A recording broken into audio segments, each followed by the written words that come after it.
അതെ അതെ അതെ, സ്കൂട്ടറിലും പുസ്തകങ്ങളാ. ഞാൻ കൂടെ ഇല്ലെങ്കിലും വണ്ടിക്കകത്തിരിക്കുന്ന പുസ്തകങ്ങളുടെ പ്രവർത്തനം നടന്നുകൊണ്ടേയിരിക്കും. എല്ലാ ദിവസവും ഉണ്ട്. ഇന്നിപ്പോൾ ഈ പടിഞ്ഞാറൻ ഭാഗത്ത് കുറച്ച് വീടുകൾ കൊടുക്കാനുണ്ട്, അപ്പോൾ അവിടെ കൊടുക്കാനായിട്ടാ. അച്ചാച്ചനുണ്ടാ?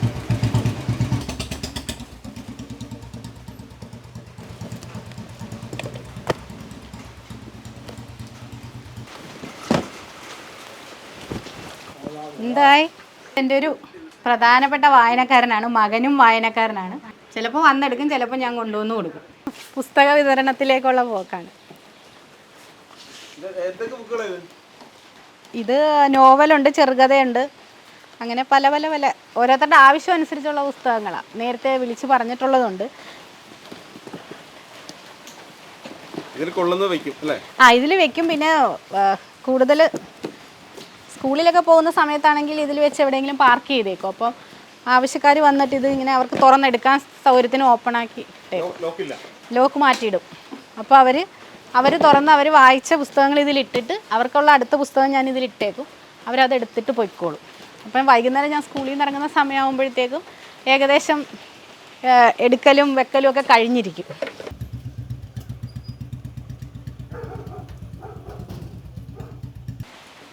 ദീപ, ഇത് ദീപയുടെ അമ്മയും എൻ്റെ വായനക്കാരിയായിരുന്നു. എൻ്റെ വീട്ടിൽ എൻ്റെ 2 കുഞ്ഞുങ്ങളോടൊപ്പം തന്നെ 10,000-കണക്കിന് സ്വഭാവ സവിശേഷതകളുള്ള ഇത്രയും പുസ്തകങ്ങളുടെ അമ്മ കൂടിയാണ് ഞാനിന്ന്. ചെറുപ്പം മുതലേ ചെറുതായിട്ടൊക്കെ ഞാൻ വായിക്കുമായിരുന്നു. പിന്നെ എല്ലാ മത്സരങ്ങൾക്കും ചേരുമായിരുന്നു. അപ്പോൾ മുൻപെന്ന് പറഞ്ഞാൽ നമുക്ക് സമ്മാനമായിട്ട് ഏറ്റവും കൂടുതൽ പുസ്തകങ്ങൾ തരുന്ന ഒരു കാലഘട്ടമുണ്ട്. പുസ്തകം, പേന, ചെറിയ പാത്രങ്ങളൊക്കെ തരുന്ന ഒരു കാലഘട്ടമായിരുന്നു എൻ്റെ ബാല്യകാലത്തൊക്കെ. അപ്പോൾ ഈ പുസ്തകങ്ങൾ സമ്മാനം കിട്ടാൻ വേണ്ടി അത്യാവശ്യം എല്ലാ മത്സരങ്ങൾക്കും ചേരും. അത് ഇത് ജയിക്കുക എന്നുള്ളതല്ല നമ്മുടെ മനസ്സിൽ വരുന്നത്, ആ പുസ്തകം എങ്ങനെയെങ്കിലും കിട്ടുക എന്നുള്ള ഒരിതാണ്. അപ്പോൾ അങ്ങനെ കിട്ടിയ ഒരു 19 പുസ്തകം എൻ്റെ കയ്യിൽ ഉണ്ടായിരുന്നു. അപ്പോൾ അതൊക്കെ വായിച്ച് തീർന്നത് കൊണ്ട് ഇനി അത് മറ്റൊരാൾ കൂടി അത് പ്രയോജനപ്പെടുത്താമല്ലോ എന്ന് ഓർത്താണ് ഞാനിവിടെ പരിസരത്തുള്ള കുറച്ച് പേരോട് പറഞ്ഞു, പുസ്തകമുണ്ട്, ഇഷ്ടമുള്ളവർ വന്ന് എടുക്കണമെന്ന് പറഞ്ഞു. അങ്ങനെ അവർ വന്ന് എടുക്കാൻ തുടങ്ങി. പിന്നെ കൂടുതൽ പേര് വരാൻ തുടങ്ങി. പിന്നെ ഇത് കുറച്ചും കൂടി വിപുലമായിട്ട് തുടങ്ങിയതെന്ന് പറഞ്ഞാൽ, ഒരു പ്രാവശ്യം ഞാനിങ്ങനെ സ്കൂളിലേക്ക് പോകുന്ന വഴിക്ക് ഒരമ്മച്ചിക്ക് ലിഫ്റ്റ് കൊടുത്തതാണ്. അമ്പലത്തിൽ നിന്ന് പോകുന്ന അമ്മച്ചിക്ക് ഓട്ടോ കിട്ടാഞ്ഞിട്ട് ഞാനെന്നാൽ ഓട്ടോ സ്റ്റാൻഡിൽ ഇറക്കി തരാമെന്നും പറഞ്ഞ് അങ്ങനെ അമ്മച്ചി ഓട്ടോ സ്റ്റാൻഡിൽ ഇറക്കുന്നതിൻ്റെ ആ ഒരു ഗ്യാപ്പിൽ ആ അമ്മച്ചി പറഞ്ഞതാണ്, ഹാർട്ടിനൊക്കെ കംപ്ലയിൻ്റ് ഉള്ളതുകൊണ്ട് എങ്ങും ജോലിയൊന്നും ചെയ്യത്തില്ല, വെറുതെ വീട്ടിലിരിപ്പാ, അമ്പലത്തിൽ മാത്രമേ പോകാറുള്ളൂ, നടക്കാൻ വയ്യ കിതയ്ക്കുന്നത് കൊണ്ട്. അപ്പോൾ മനോരമയുടെ വീക്കിലി വരുന്നതാണ് ആകെ വായിക്കുന്നത്, അത് ഒരു ദിവസം കൊണ്ട് തീർക്കും, പിന്നെ ബാക്കി ദിവസങ്ങൾ മൊത്തം ബോറടിയാന്ന് പറഞ്ഞു. അപ്പോഴാണ് എൻ്റെ മനസ്സിൽ തോന്നിയത്, അങ്ങനെയാണെങ്കിൽ എന്തുകൊണ്ട് ഇങ്ങനെ വീട്ടിലിങ്ങനെ പ്രായമായിട്ട് ഇങ്ങനെ ഇരിക്കുന്നവർക്ക് എന്തുകൊണ്ട് പുസ്തകം കൊണ്ട് കൊടുത്തൂടെ? കാര്യം അവർ ലൈബ്രറി പോയി എടുക്കാനായിട്ടുള്ള ഒരു സാഹചര്യം അവർക്ക് കാണത്തില്ല. മക്കളൊക്കെ ആണെങ്കിലും ജോലിക്ക് പോവുക അങ്ങനെയൊക്കെ ആകുമ്പോൾ ചിലപ്പോൾ ലൈബ്രറി പോകാൻ അവർക്ക് പറ്റത്തില്ല. അപ്പോൾ കയ്യിൽ കൊണ്ടുപോയി കൊടുക്കുമ്പോൾ അവർക്ക് എങ്ങനെയാണെങ്കിലും വായിക്കാനൊരു ഒരുപാട് ബുദ്ധിമുട്ടും വരുന്നില്ല, വായിക്കുകയും ചെയ്യാമല്ലോ. അപ്പോൾ അങ്ങനെയാണ് ഞാൻ പ്രായമുള്ളവർക്ക്, പിന്നെ ക്യാൻസർ പേഷ്യൻസ്, അങ്ങനെ വീൽ ചെയറിലുള്ളവർ, അപ്പം അങ്ങനെയൊക്കെ ഉള്ള ഒരുപാട് പേർക്ക് പിന്നെ കൊടുത്ത് തുടങ്ങി. ഇപ്പം ഒരുപാട് പേർക്ക് വീടുകളിൽ എത്തിക്കുന്നുണ്ട്. പിന്നെ ഈ പ്രായമുള്ളവർ, സുഖമില്ലാത്തവർക്കാണ് ഇപ്പോൾ കൂടുതലും വീട്ടിലെത്തിക്കുന്നത്. ബാക്കി എല്ലാവരും തന്നെ ഇപ്പോൾ അറിഞ്ഞ് ഇവിടെ തന്നെ വന്നങ്ങ് എടുക്കുന്നുണ്ട്. പുസ്തകങ്ങൾ എടുത്തോണ്ടൊന്നും പോകത്തൊന്നുമില്ല. അപ്പോൾ ഇനി മനസ്സിലോർക്കും, ഇനി അഥവാ പോയാലും പുസ്തകമല്ലേ, അവരെന്തായാലും അത് ഇഷ്ടമുള്ളവരല്ലേ കൊണ്ടുപോകത്തുള്ളൂ, അല്ലാതെ പുസ്തകം ആരും അങ്ങനെ പെട്ടെന്ന് എടുക്കാറില്ല. അപ്പോൾ അവർ വായിച്ച പുസ്തകം ഇട്ടിട്ട് അടുത്ത പുസ്തകം എടുത്തുകൊണ്ട് പോകും. അപ്പോൾ വൈകുന്നേരം ആകുമ്പോഴത്തേക്കും എൻ്റെ കാര്യങ്ങൾ സ്കൂളിലേ നടക്കും, ലൈബ്രറി പ്രവർത്തനവും ഇങ്ങനെ അങ്ങ് നടന്നു പോയിക്കോളും. ഒരുപാട് പുസ്തകങ്ങൾ എൻ്റെ കയ്യിലുണ്ട്. ഞാൻ പിന്നെ കുറേ പുസ്തകങ്ങൾ വാങ്ങിച്ചിട്ടുണ്ട്. എന്ന് വെച്ചാൽ നമ്മൾ എല്ലാം കൂടി ഒരുമിച്ചല്ലല്ലോ വാങ്ങിക്കുന്നത്. ചിലർ ഇന്ന പുസ്തകം വേണമെന്ന് പറയുമ്പോൾ നമ്മൾ ആ പുസ്തകം വാങ്ങിക്കും. അങ്ങനെ ഇച്ചിരി ആയിട്ടൊക്കെ വാങ്ങിച്ചാണ് എത്തിയത്. പിന്നെ ചിലർ ഒരു പുസ്തകം കൊണ്ടുപോയിട്ട് നമുക്ക് 3 പുസ്തകമായിട്ട് തിരിച്ചു തരുന്നവരുണ്ട്. കാര്യം ഇതൊരു സേവനം പോലെയാണെന്ന് മനസ്സിലാക്കിയിട്ട് ഒരുപാട് പേരിങ്ങനെ പ്രായമുള്ളവരും ക്യാൻസർ പേഷ്യൻസൊക്കെ വായിക്കുന്നുണ്ടെന്ന് അറിഞ്ഞിട്ട് അവരുടെ കയ്യിൽ വെറുതെ ഇരിക്കുന്ന പുസ്തകം കൂടി നമുക്ക് തന്നവരുണ്ട്. ഇനി മരിച്ചു പോയവർ പോലും നമ്മുടെ പേരിൽ പുസ്തകം കൊടുക്കണമെന്ന് പറഞ്ഞിട്ട് അങ്ങനെ ഇവിടെ കൊണ്ടുവന്ന് അങ്ങനെ കിട്ടിയ പുസ്തകങ്ങളുണ്ട്.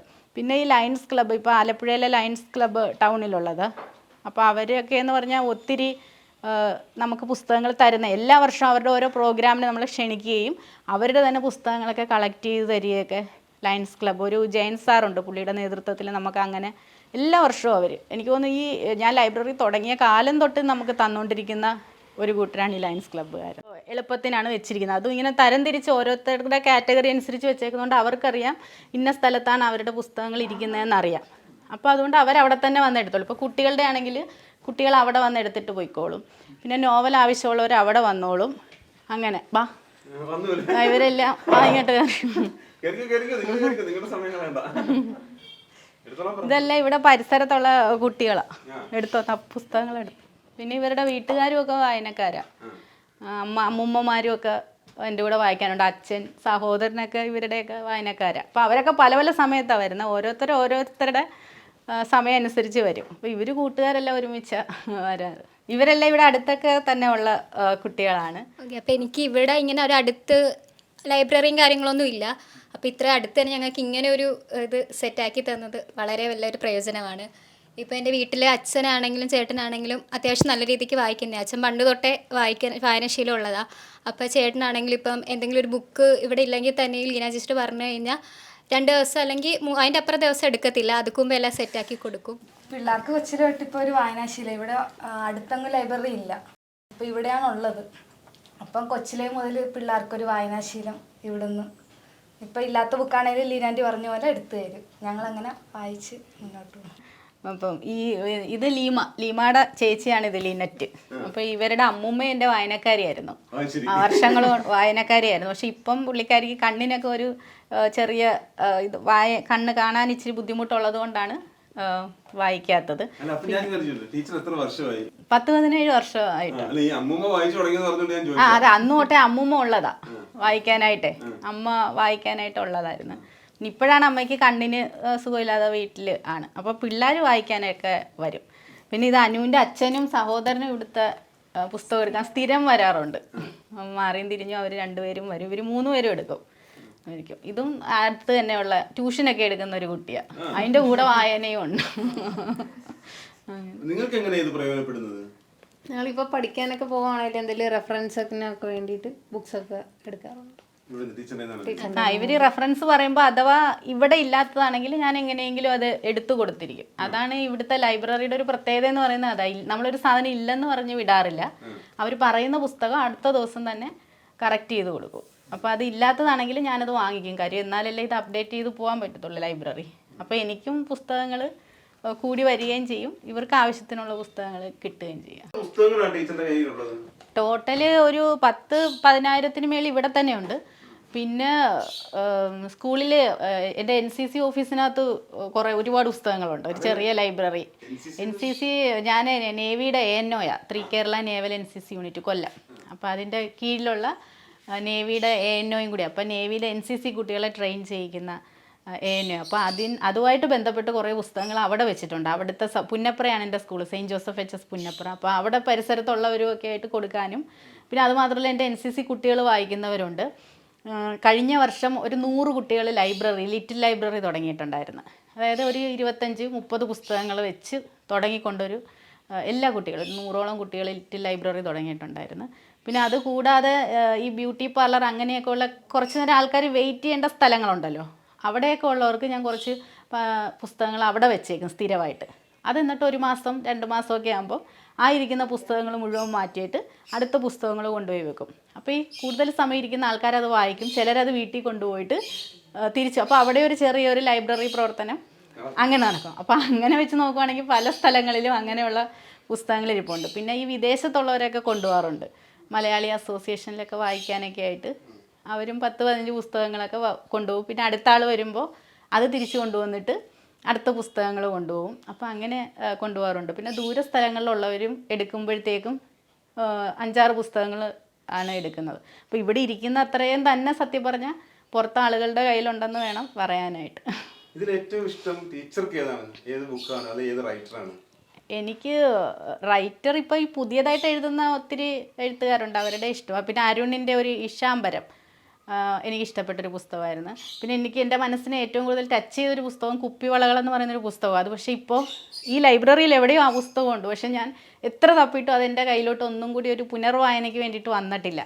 കുപ്പിവളകൾ ഞാനപ്പം പുസ്തകശാലകളിലെല്ലാം അത് അന്വേഷിച്ചു, എന്നിട്ടും കിട്ടിയില്ല. അതെ സാറാ ജോസഫിൻ്റെ പിന്നെ അത് കിട്ടിയിട്ടില്ല.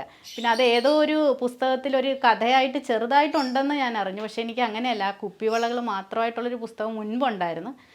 അത് അന്വേഷിക്കുന്നുണ്ട്, പുസ്തകശാലക്കാരും കിട്ടിയാൽ അത് തരാമെന്ന് പറഞ്ഞിട്ടുണ്ട്. അതെനിക്ക് ഒരുപാട് ഇങ്ങനെ മനസ്സിൽ ഇപ്പോഴും ആ ഒരു കഥ എത്ര പുസ്തകങ്ങൾ വായിച്ചിട്ടും ഉള്ളിൽ നിൽക്കുന്ന ഒരു പുസ്തകമാണ്. കൺമണി എന്ന് പറയുന്ന ഒരു പെൺകുട്ടിയുടെ കഥയാണത്.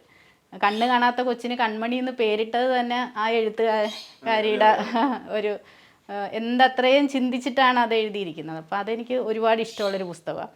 പിന്നെ ഈ പറഞ്ഞ കണക്ക് പുതിയ പുസ്തകങ്ങൾ മാടൻ മോക്ഷം, പിന്നെ 100 സിംഹാസനങ്ങൾ, ഇതൊക്കെ തന്നെ വായിച്ചിട്ട് നമുക്ക് കുറേ ദിവസം ഇങ്ങനെ മനസ്സിൽ നിൽക്കുന്ന പുസ്തകങ്ങളാണ് അതൊക്കെ. നോക്കി വരുന്ന പുസ്തകങ്ങൾ ചിലപ്പോൾ ഇവർ ഇതിനകത്തുനിന്ന് പെട്ടെന്ന് കണ്ടുപിടിക്കത്തില്ല. അപ്പോൾ എവിടെ ഇരിക്കുന്നതെന്ന് എനിക്കറിയാം, പിന്നെ മകനും അറിയാം, ഇളയ മകനും ഏകദേശം അറിയാം. ഇവനും ഏകദേശം കുഴപ്പമില്ലാതെ കഥപുസ്തകങ്ങളിലൊക്കെ ഇപ്പം കയറിയിരിക്കുന്നത്. പിന്നെ കൊണ്ടുപോയി കൊടുക്കാനൊക്കെ പുള്ളി ഇപ്പം ഇന്ന വീട്ടിൽ കൊണ്ടുപോയി ഈ പുസ്തകം കൊടുക്കാന്നൊക്കെ പറയുമ്പോൾ കൃത്യമായിട്ട് അവിടെ കൊണ്ട് കൊടുക്കുകയും അവിടെ നിന്ന് വാങ്ങിച്ചുകൊണ്ട് വരികയൊക്കെ ചെയ്യും. സൈക്കിളിൽ പോയിക്കോളൂ. അങ്ങനെയൊക്കെ ഉണ്ട്. അപ്പം നമ്മളൊരു സഞ്ചിയിലിട്ട് കൊടുത്തു വിട്ടാൽ മതി. അപ്പം എല്ലായിടത്തും ചിലപ്പോൾ എനിക്ക് പോകാനായിട്ട് ബുദ്ധിമുട്ടായിരിക്കും. അപ്പോൾ ചിലപ്പോൾ ദൂരെയൊക്കെ ആണെങ്കിൽ പുള്ളിക്കാരൻ സൈക്കിളിലൊക്കെ കൊണ്ടുപോയി കൊടുക്കുകയും വാങ്ങുകയും ചെയ്യും. അപ്പോൾ എല്ലാ വീടുകളും ഒക്കെ അറിയാം, ഇവനും ഒക്കെ അറിയാം. ഫാമിലി ഇവിടെ ഏറ്റവും കൂടുതൽ മമ്മിയാണ്, ഞാനില്ലെങ്കിൽ ഇവിടെ ഇത് നോക്കുന്നത്, ലൈബ്രറി നോക്കുന്നത്. മമ്മി ഇവിടെ തന്നെ ഉണ്ട്. അപ്പം ഞാനില്ലെന്നുണ്ടെങ്കിലും വരുന്നവരെയൊക്കെ മമ്മിക്ക് അറിയാം. അപ്പം മമ്മി നോക്കിക്കോളും. പിന്നെ മമ്മിക്ക് അത്രയും അങ്ങോട്ട് പരിചയമില്ലാത്തവരാണെങ്കിൽ മമ്മി പേപ്പറും പേനയും കൊടുക്കും, അവരുടെ പേരും പിന്നെ എടുത്ത പുസ്തകങ്ങളുടെ പേരും എഴുതി വെക്കാൻ വേണ്ടിയിട്ട് കൊടുക്കും. എന്നിട്ട് ഞാൻ സ്കൂളിൽ നിന്ന് വരാൻ നേരത്ത് അത് തരും. എന്നിട്ട് പറയും ഇന്നാൾ വന്ന് പിന്നെ പുസ്തകം കൊണ്ടുപോയെന്നൊക്കെ പറയും. പിന്നെ ഇതിൻ്റെ ഇടയ്ക്ക് പകൽ സമയമൊക്കെ മമ്മി ഫ്രീ ആണല്ലോ, അപ്പം മമ്മി പുസ്തകങ്ങളെടുത്ത് മമ്മിയും വായിക്കും. ഇപ്പോൾ ഒരു വിശുദ്ധൻ്റെ പുസ്തകമാണ് ഇപ്പം വായിച്ചുകൊണ്ട് ആയിരിക്കുന്നുണ്ട്. മമ്മി അങ്ങനെ മമ്മി അങ്ങനെ എടുത്ത് വായിക്കും. പിന്നെ മക്കളാണെങ്കിലും കൊടുക്കാനായിട്ടും ഹസ്ബൻഡാണെങ്കിലും അത്യാവശ്യം നമ്മൾ എവിടെയെങ്കിലുമൊക്കെ ദൂരത്തോട്ട് പെട്ടെന്ന് കൊടുക്കണമെന്നുണ്ടെങ്കിൽ ഇവർ കൊണ്ടുപോയി കൊടുത്തോളും. പിള്ളേർക്ക് അറിവ് വർദ്ധിച്ചു വരും ഒത്തിരി പുസ്തകം വായിക്കുമ്പോൾ. അതുകൊണ്ട് അതിൽ നമുക്ക് സന്തോഷമേ ഉള്ളൂ.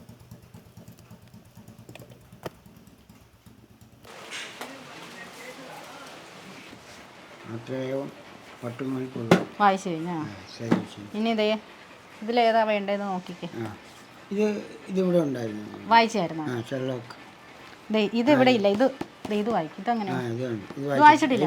ഏത് നല്ല പുതിയ പുസ്തകമാണ്, അത് നല്ല അത്യാവശ്യം വായനക്കാരുള്ള പുസ്തകമാണ്. ഇത് വായിച്ചായിരുന്നോ? സത്യം വായിച്ചിട്ടില്ല. അപ്പു എവിടെ? അപ്പു മകനും വായനക്കാരനാ. മകനും ഇടയ്ക്ക് അവനാണ് സ്ഥിരം പുസ്തകം എടുക്കാൻ വരുന്നത്. ഇടയ്ക്ക് വന്ന് അച്ഛനുള്ള പുസ്തകം കൂടി അപ്പു എടുക്കാറുള്ളൂ. വായിച്ചില്ല. ഖസാക്കിന്റെ ഇതിഹാസം, ഒ വിജയന്, പിന്നെ എമ്മൂന്നന്റെ മയ്യഴിപ്പുഴയുടെ തീരങ്ങളിൽ, അങ്ങനെ കുറെ മൂന്നിന്റെ എല്ലാ പുസ്തകങ്ങളും എനിക്കിഷ്ടമാണ്. അതിരിക്കട്ടെ, അത് 4 വായിക്കും. എന്ത് പറയുന്നു?